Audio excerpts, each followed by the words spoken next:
A Paladin's Journal. Interlude 1. Pain flared across Baal's gut as the demon servant removed the pungent swath of magical herbs wrapped around his waist. A long gash was revealed underneath, running horizontally from one end to the other. His already red skin looked extra tender where the wound had puckered closed.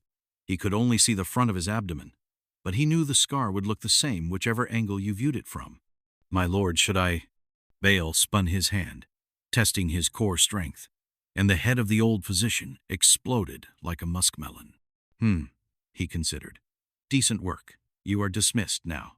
Before the old hag's body could hit the ground, vermin like itself were already dragging it out of his chambers. Another soon took its place, bringing a cloth to wipe his hand that rested atop the armrest of his throne.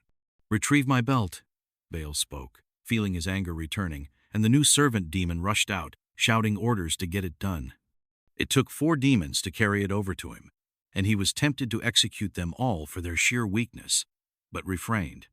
Not because it was the right thing to do, but because there was someone else he would rather torment at this moment. His wound flared up again at the thought, and he reflexively winced. That accursed human, he hated him for what he was. Every last fragment of his being despised him with a zeal like nothing else.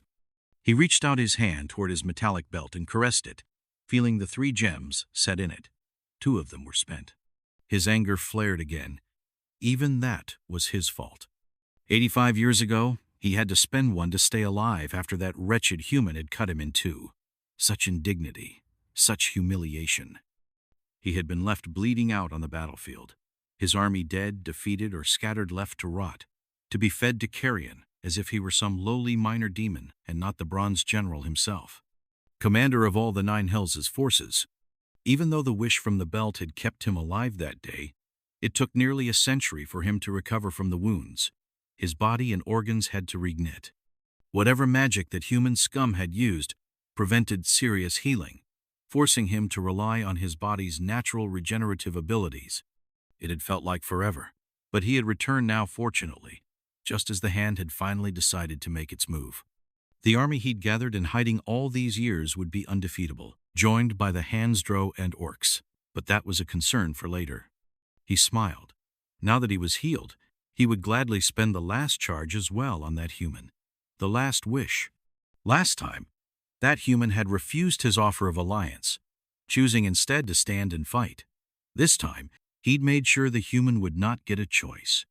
He would suffer, bound to servitude for eternity, killing his own kind, forced to relish their pain. He laughed. Then he put the belt on and spoke the words.